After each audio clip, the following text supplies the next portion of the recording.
사랑과 자비가 풍성하신 하나님 아버지, 대강절에 데살로니가 후서를 통해 우리를 위해 이미 강림하셔서 십자가에 못 박혀 죽으시고 부활하시며 또 우리를 위해 다시 한번 강림하시는 그리스도의 아름다운 복음을 듣게 하심에 진심으로 감사를 드립니다. 세상에 흉흉한 소식이 많이 있고 거신 세파가 우리의 심령을 요동하는 이때 더욱더 진리 되신 그리스도께 참 믿음을 두며 어떠한 형편에 있든지 어디에 있든지 주님만을 경배하며 섬기는 하나님의 아름다운 남종과 요종들이 될 수 있도록 주여 역사하여 주시옵소서. 인자가 다시 오시는 그때 충성되고 지혜로운 종들로 다시 한번 서기를 간절히 원합니다. 오늘 말씀을 통해 우리의 심령이 낙심된다 하더라도 부활하신 예수 그리스도를 바라보며 소망 가운데 새 힘을 내는 하나님의 진리의 말씀으로 우리의 생각을 바꾸어 주시고 우리의 모든 행위가 그리스도 안에서 다시 한번 온전케 되는 귀한 성화의 역사 주여 허락하여 주시옵소서. 예수 그리스도의 이름으로 간절히 기도드립니다. 아멘.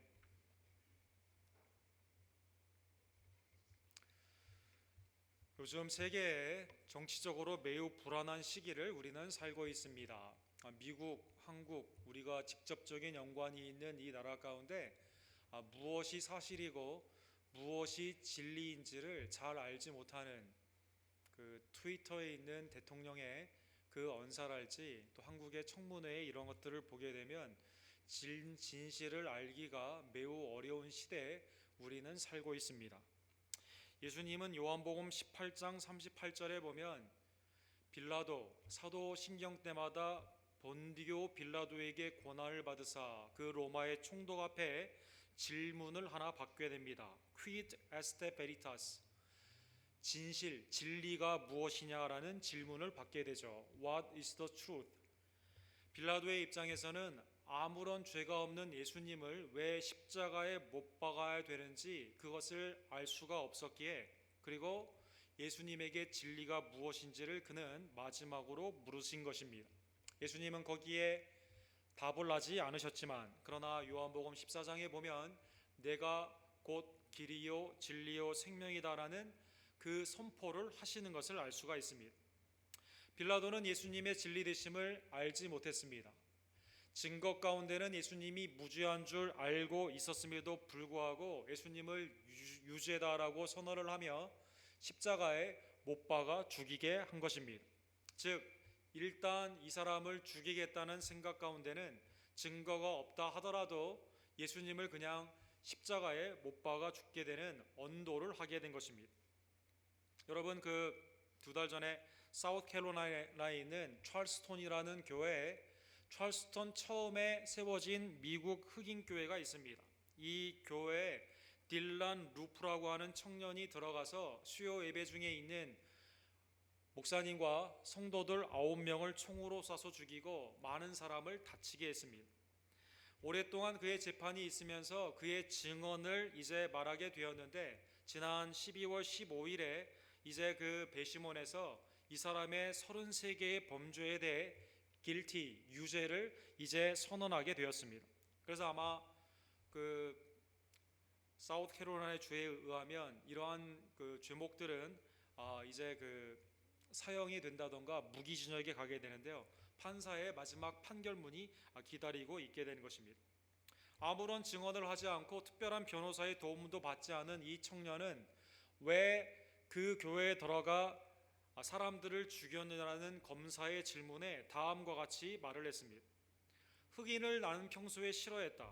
그래서 구글에 백인에 대한 흑인의 범죄의 사실을 서치 엔진에 치게 되었는데 거기에 대한 기사를 읽고 화가 나서 총을 들고 들어가 총을 쏴서 죽였다는 것입니다. 일단 마음 가운데 흑인을 싫어하는 마음이 있습니다. 그러한 믿음 가운데 그러한 사실을 찾게 됩니다. 그리고 그 사실을 발견하고 그 가운데 사람들을 죽이게 된 것입니다. 그가 조금만 분별력이 있었다면 흑인에 대한 백인의 범죄를 만약 구글에 쳤다면 백인을 향한 흑인의 범죄보다 9배에서 10배에 해당하는 많은 증거물을 찾을 수 있었겠지만 그는 마음 가운데 흑인에 대한 앙심을 품고 그 마음 가운데 증거를 자기 편향대로 찾았던 것입니다. 오늘날에는 true enough, 완전한 진실이 아닌 어느 정도의 진실만 있으면 내가 옳다고 주장하는 그러한 시대에 우리는 살고 있는 것입니다. 내 마음대로 이미 믿고 거기에 해당하는 그 사실들이 진짜냐 아니냐는 관심이 없고 일단 말은 하고 나중에 그것을 틀린다 하더라도 교묘하게 왜곡하는 그러한 시대에 우리는 살고 있는 것입니다. 지금뿐만 아니라 데살로니가 당시 로마의 시대에도 마찬가지였습니다. 하나님의 뜻대로 살고자 하니 이것은 쉬운 일이 아닙니다. 세상에 핍박이 있습니다. 진리 가운데 사는 데는 많은 희생이 있습니다. 그러다 보니 많은 사람이 진리 대신 예수님을 떠나 세상의 미혹으로 빠져가는 배교의 수많은 일이 많이 있었던 것입니다. 도대체 무엇이 진리란 말이냐? 정말 이것이 생명의 진리라면 내가 생명을 걸어야 되는데 이 생명을 걸고 있는 나의 신앙은 과연 옳은 것인가라는 매우 혼란스러운 시대에 당시의 교회는 흔들렸던 것입니다. 그러다 보니 많은 사람들이 떠나가는 사람, 믿음을 저버리는 사람, 그리고 교회에 해를 끼치는 많은 일 가운데 낙심을 많이 하게 된 것입니다. 13절에 보면 그래서 이러한 성도들을 향해 믿음 가운데 있는 성도들을 격려하기 위해 독특한 명령을 허락하여 주십니다. 형제들아 너희는 선을 행하다가 낙심하지 말라. 어떠한 제안이 아닙니다. 어떠한 어드바이스가 아닙니다. 이것은 명령으로 나와 있는 것입니다. 마음을 다스릴 수 없는 우리에게 하나님께서 바울 사도를 통해서 낙심하지 말라는 것입니다. 특별히 선을 행하다가는 낙심하지 말라는 것입니다. 성경에 보면 선행이라는 선을 행한다는 그 말씀이 많이 있죠. 이것은 단순한 사회적인 윤리 가운데 있는 그러한 구제나 아니면 자선을 의미하는 것이 아닙니다. 내 생각이 다르고 사회의 윤리가 다르다 하더라도 하나님의 명령을 그대로 받아 그대로 순종하는 그 의미를 말하는 것입니다. 선행은 그러한 의미에서 내 생각에 어긋날 때가 있고 사회의 기준에 다다르지 못하는 반대되는 경우가 있는 것입니다. 이런 일을 할 때 낙심하기가 쉽상입니다. 낙심, 영어로는 disappoint라고도 되어 있고요, discourage라고도 되어 있습니다. 한문으로는 마음이 툭 떨어지게 되는 것입니다. 기대한 결과가 나오지 않아 실망을 하는 경우, 그러므로 말미암아 정신이나 힘이 없는 상태가 낙심의 상태라고 원어는 말하고 있습니다. 혹시 여러분 가운데 지금 낙심 중에 있는 분은 없는지요? 기대한 결과가 나오지 않아 주님의 일을 순종하는 그 일에 힘과 정신이 없는 그러한 상황에 있지는 않은지요? 신구약의 역사를 보면 공동체에 있는 우리의 삶은 서로에게 영향을 받게 됩니다.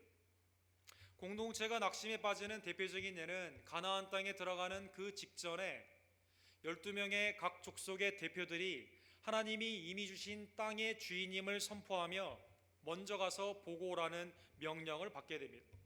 풍성한 과일 그리고 젖과 꿀이 흐르는 땅의 증언들을 가지고 오게 되었지만, 그러나 여호수아와 갈렙 이외의 10명의 사람들은 그 땅에 노아의 홍수로 죽었던 걸로 생각하였던 네피림의 자손 아낙 자손이 있다라고 하는 희한한 보고를 하게 됩니다.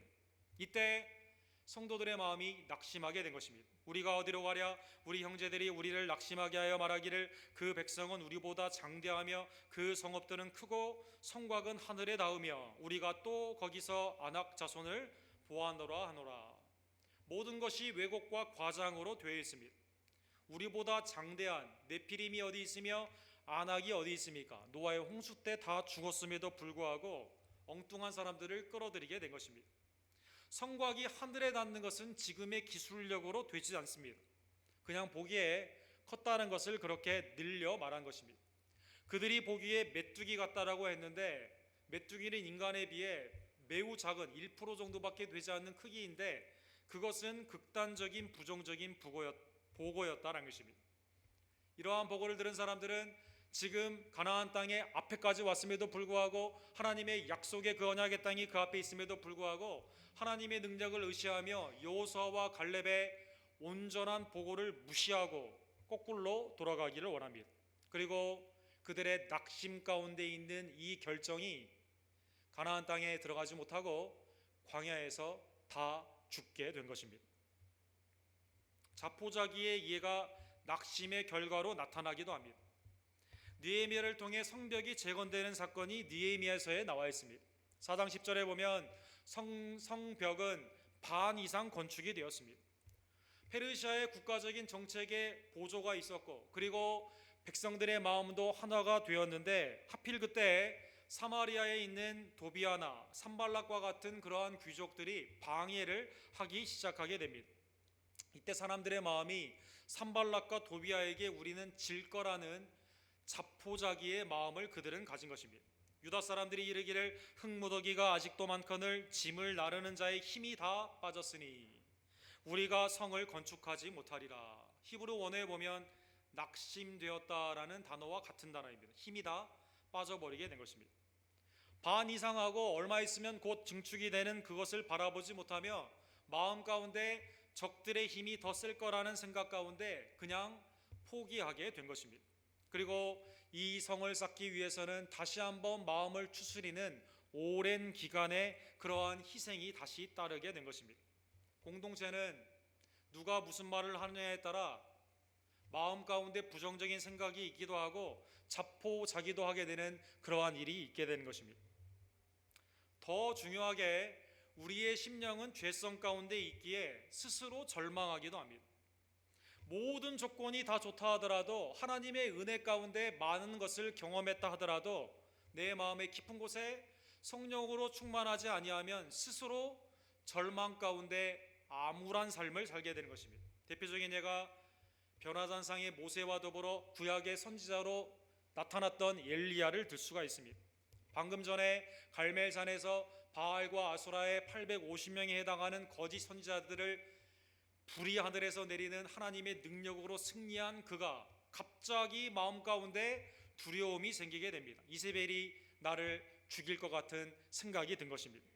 열왕기상 19절에 보면 그래서 광야로 들어가 하룻길쯤 가서 한 로뎀나무 아래에 앉아서, 광야 나무가 없는 곳에 나무를 발견하긴 했는데 가시나무와 같은 그 로뎀나무, 인간에게 특별한 안식을 주지 못하는 그 나무의 아래서 무엇을 합니까? 자기가 죽기를 원하여 이르되 여호와여 넉넉하오니 지금 내 생명을 거두시옵소서. 나는 내 조상들보다 낫지 못하나이다. 낙심 가운데 아무도 없고 이세벨이 다 죽였으며 남은 자는 없으며 나 혼자만 있다라는 갑자기 그러한 생각이 들면서 하나님께 목숨을 거두어 가라고 지금 부탁을 하는 것입니다. 하나님은 자비와 긍휼 가운데 천사를 보내어 깨우게 되시죠.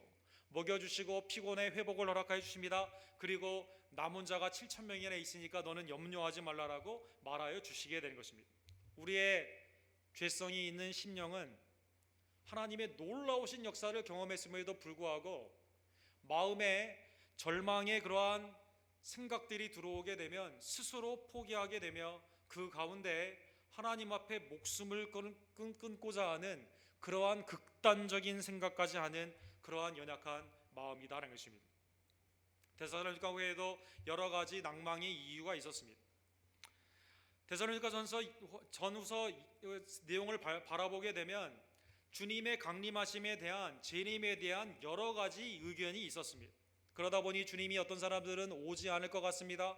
온다 하더라도 나에게 큰 일이 일어날 것 같지 않습니다. 그래서 복음에서 떠나는 이단들이 많았던 것입니다. 복음을 떠난 그들은 하나님의 미혹, 하나님을 기쁘시게 하는 삶이 아닌 사탄의 미혹 가운데 불법과 배교를 행하게 됩니다. 그리고 지난주에 본 것처럼 무질서와 무의도식하는 자들로 말미암아 주님의 일이 진행이 되지 않고 오히려 일에 방해가 받게 된 것입니다. 그래서 오늘 본문에 보면 바울 사도는 이렇게 충고를 합니다. 누가 이 편지에 우리 한 말을 순종하지 아니하거든 그 사람을 지목하여 사귀지 말고 그로 하여금 부끄럽게 하라. 어떻게 보면 매우 부담스러운 교회를 향한 명령입니다. 아무리 그 사람이 잘못을 했다 하더라도, 설사 그들이 복음에서 떠났다 하더라도, 불법과 배교와 무질서 가운데 있더라도 지목을 하여 사귀지 말며 그 가운데 부끄럽게 하라는 이 명령은 오늘날의 특별히 이민사회에서 매우 힘든 그러한 명령처럼 보이는 것입니다. 특별히 우리가 주목해야 되는 것은 사귀지 말라라는 그러한 명령입니다. 성경에 보면 사귀지 말라라는 원어의 뜻이 그 여러 가지 색깔의 물을 섞게 되는, 마치 칵테일처럼 섞게 되는 그러한 뜻을 의미하게 되죠. 특별한 이 단어는 다음과 같은 원어의 뜻이 있습니다. 판단과 가치의 교류의 대상이자 많은 영향을 주고받아 공감으로 하나가 되어가는 과정을 사귐이다라고 표현하는 것입니다. 남, 여가 사귄다고 했을 때 이 단어를 쓰게 되죠. 처음에는 남으로 만났지만 그러나 나와 너가 아닌 우리가 되어가는 과정이 사귐이 되는 것입니다. 친구를 예로 들 수가 있습니다. 친구 따라 강남 간다라는 말이 있게 되는 것처럼 친할 친자에 옛 구자를 써서 시간을 같이 많이 보내게 되면 마음의 공감대가 생성이 되어 비슷한 생각을 하게 되는 것입니다. 그러나 본문에서 이 사귀지 말라는 것은 불신과 불법 가운데 있는 자와 사귀게 되게 되면 그 사람의 생각이 내 생각과 섞이게 되는 것입니다. 아무리 깨끗한 자다 하더라도 금묵자옥처럼 점점점 회색과 검은색으로 변해 간다는 것입니다. 호모 딕티우스, 이것은 인간을 향한 하나의 그 명제가 되는 말이죠. 인간은 혼자 살지 않고 다 연결되어 있다는 것입니다. 직접 만나 얘기하는 사람뿐만 아니라 페이스북이나 소셜 미디어를 통해서 누가 어떠한 말을 하느냐에 따라, 또 오피니언 리더가 무슨 말을 하느냐에 따라 다 영향이 있기 때문이다라는 것입니다. 배교자나 무업자나 행악하는 자와 함께 교류하게 되면 고린도전서 5장 11절에는 음란 가운데 있는 자, 우상 숭배하는 자, 술 취하는 자, 속여 빼앗는 자, 모욕하는 자와 같이 있게 되면 너희가 그 가운데 물들어 가기 때문에 그들과 섞이지 말라라는 것입니다. 그러기에 불순종하는 자는 사귐의 대상이 아닌 권면의 대상이 됩니다. 15절에 보면 그러나 원수와 같이 생각하지 말고 형제같이 권면하라라는 것입니다. 본문에 보면 권면의 가장 중요한 마음의 자세가 나와 있습니다. 하나의 가능성을 염두에 둬야만 된다는 것입니다. 원수, 하나님을 대적하는 자로 먼저 예단하지 말고 형제라고 생각하며 자매라고 생각하며 사랑 가운데 애드모니쉬, 권면하라는 것입니다. 데살로니가전서 5장 14절에 보면 동일한 바울의 명령이 각각의 형태에 따라 다음과 같이 나와 있습니다. 너희를 권면하노니 게으른 자들을 권계하고, 권계라는 것은 꾸짖는 것입니다. 게으른 자에게는요, 어떻게 보면 조금 하슈하게 좀 이렇게 자극적으로 이렇게 좀 팍 그냥 행동을 바꾸도록 말해야 되는 것이죠. 그래서 우리 지난주에 본 것처럼 일하기 싫어하는 자는 먹지도 말라라는 매우 심각한 명령을 하는 것입니다. 그런데 마음이 약한 자에게는 격려하라는 것입니다. 알지 못하고 행했다던가 무지 중에 내가 그럴 뜻이 없었지만 그렇게 된 자에게는 그 뜻을 알려주고 좀 격려하고 그 사람의 마음을 세워줘라는 것입니다.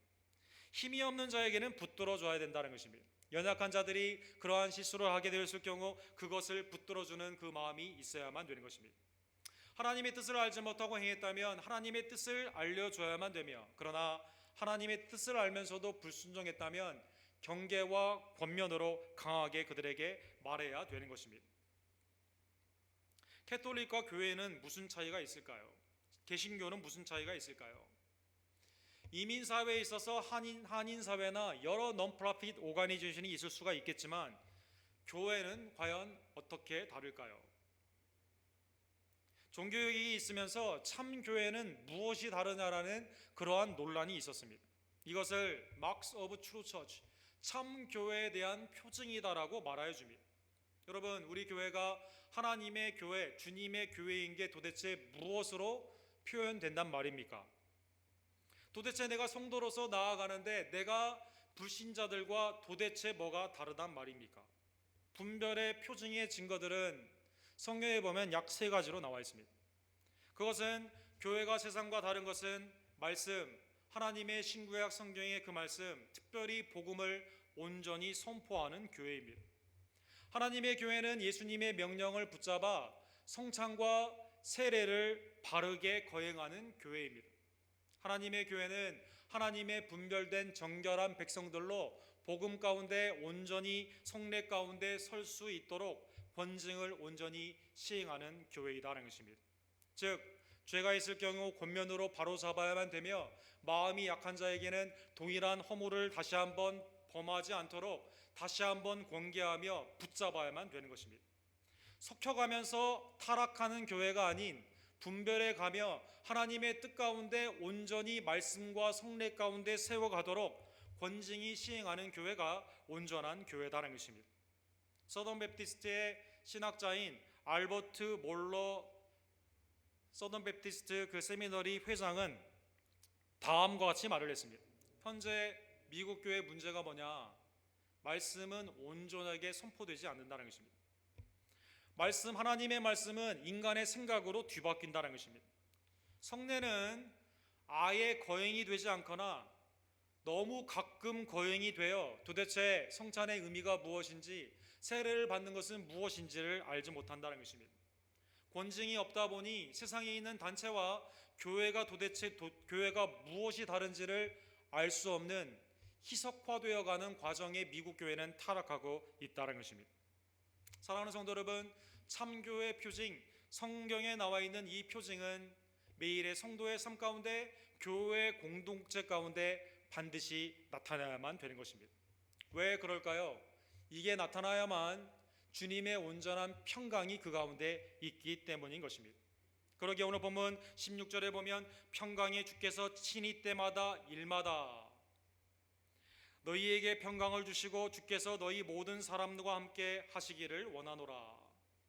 평강의 주께서 그냥 너희의 매일 평생의 삶 가운데 있겠다라고, 너희 교회 모든 삶 가운데 있을 것이다라고 말을 해도 일반적인 신학 가운데는 틀린 말은 아니겠지만 데살로니가 후서에 있어서의 독특한 이 명령 가운데는 때마다 일마다, 도대체 무슨 때입니까? 도대체 무슨 일마다입니까? 이때에 하나님의 평강이 너희에게 임한다는 것입니다. 즉 거짓으로 미혹되어 주님을 떠나는 자에게 주님의 평강은 임하지 않습니다. 무질서하게 행하는 자에게는 주님의 평강이 없습니다. 선을 행하다가 낙심하여 자포자기하거나 영적 우울감 가운데 그러한 뒤로 물러가 있는 자에게는 주님의 평강을 경험할 수가 없다는 것입니다. 즉 주님의 평강은 주님의 이 명령 가운데 온전히 순종하는 자에게 임한다는 것입니다. 거짓에 미혹되지 않습니다. 무질서하게 행하지 않습니다. 선을 행하다가 낙심하지 않는 자에게 주님의 평강이 그들과 함께 있게 되는 것입니다. 사랑하는 성도 여러분, 오늘 우리가 낙심 중에 있다면, 아니면 어떠한 상황 가운데 자포자기 중에 있다면, 영적으로 마음이 떨어져 침체 가운데 있다면 오늘 주심의 명령을 다시 한번 깨달으며 거기에서 일어나는 주님의 명령에 순종하는 우리 언덕교회가 되기를 간절히 원합니다. 하나님의 아름다운 질서가 회복이 되며 하나님을 향한 같은 마음을 품고 동일한 그 하나님의 뜻 가운데 협력하여 선을 이루는 주님의 일 앞에 뒤로 물러가 포기하는 것이 아닌, 낙심 가운데서도 소망을 주시며 하나님의 뜻을 이루시는 주님의 인도함 앞에 전력하며 앞으로 다름질하여 나아가는 주님의 교회가 되기를 간절히 원합니다. 성경은 낙심 가운데 유일하게 우리가 평강을 구할 수 있는 대상은 우리의 구원주 예수 그리스도밖에 없다라고 말하여 주십니다.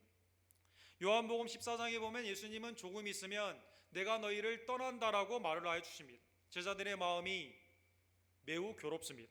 이때 예수님이 이렇게 말씀하시죠. 평안을 너희에게 끼치노니 곧 나의 평안을 너희에게 주노라. 내가 너희에게 주는 것은 세상이 주는 것과 같이 아니하니라. 너희는 마음에 근심하지도 말고 두려워하지도 말라. 근심과 두려움 가운데 주님이 주시는 평강을 받으라라는 것입니다. 주님은 조금 있다가 다시 오신다는 것입니다.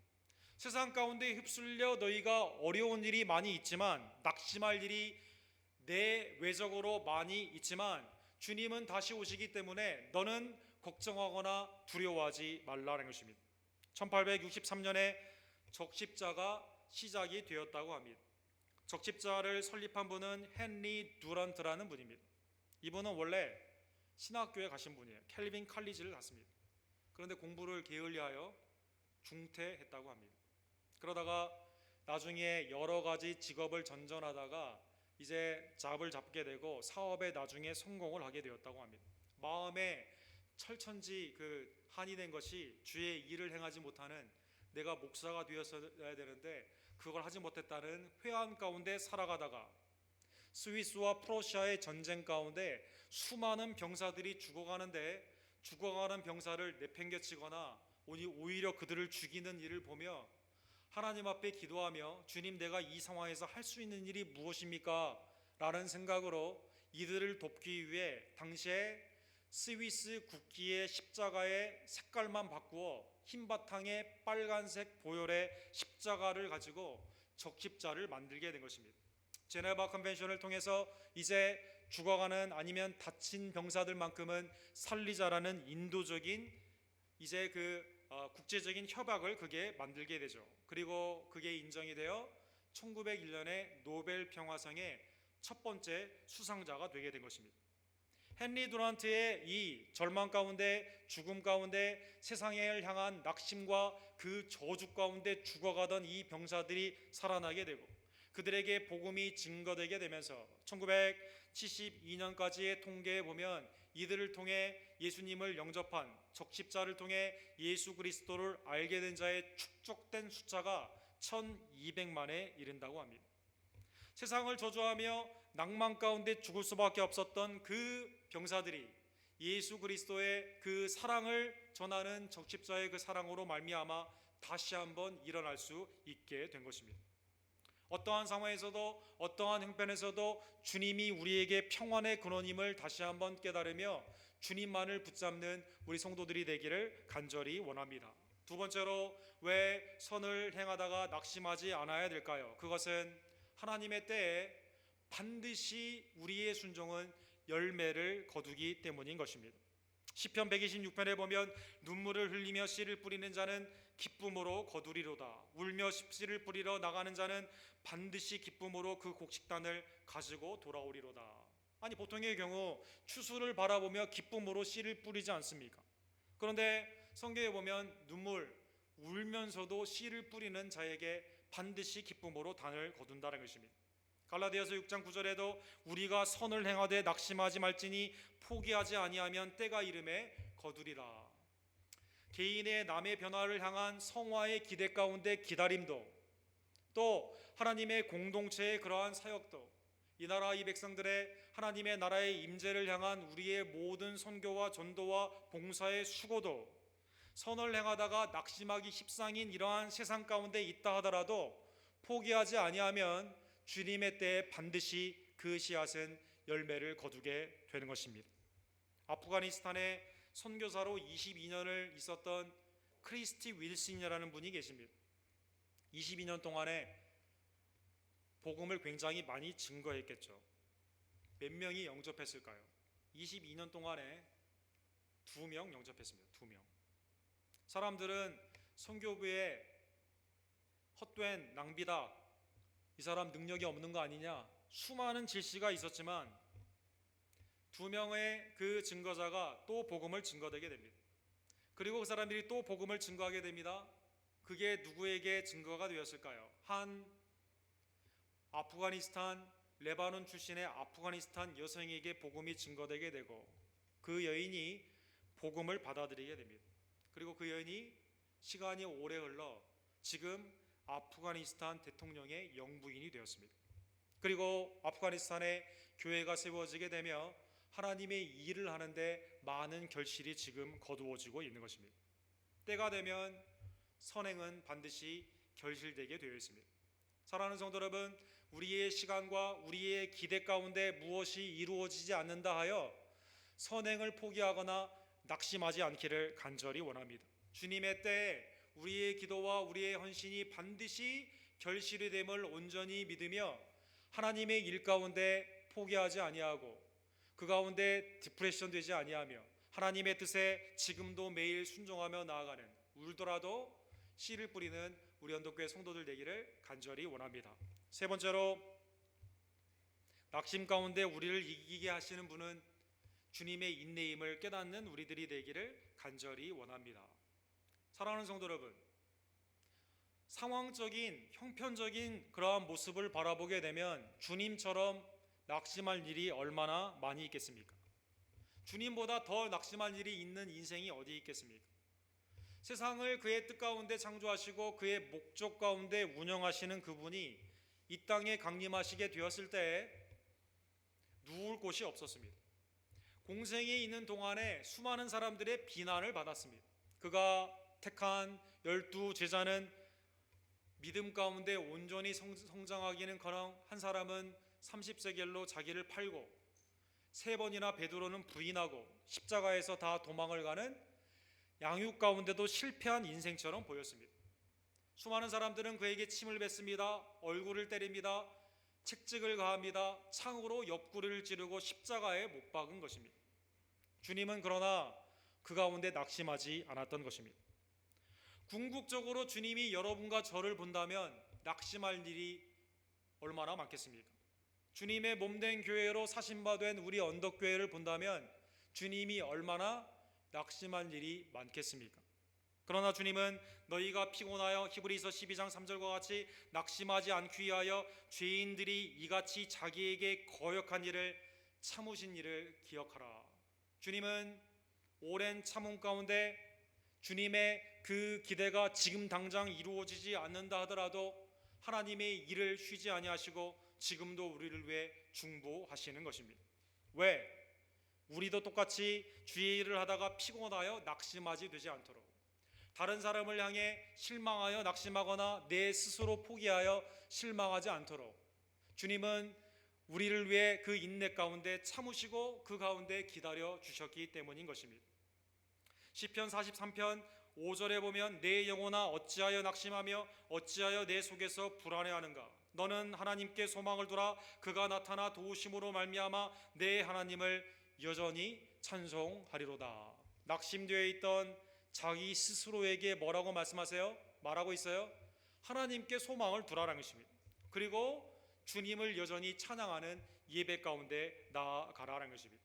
사랑하는 성도 여러분, 낙심을 이기게 하시는 주님의 인내를 바라보며 주님이 나를 보시고 낙심하지 아니하시고 지금 기다리는 것과 마찬가지로 나의 시간에 나의 뜻 가운데 무엇이 결실이 되지 않는다 하여 선행을 포기하거나 낙심 가운데 포기하지 아니하고 선을 행하다가 낙심하지 아니하며 그리스도의 은혜 가운데 복음이 온전히 선포되고 그 가운데 성례 가운데 주님의 은혜를 맛보며 주님이 우리에게 허락하신 그 권면 가운데 하나님의 정결한 공동체로 우리 언덕교회가 선행을 쉬지하며 나아가는 낙심이 아닌 소망의 공동체가 되기를 주님의 이름으로 간절히 축원합니다.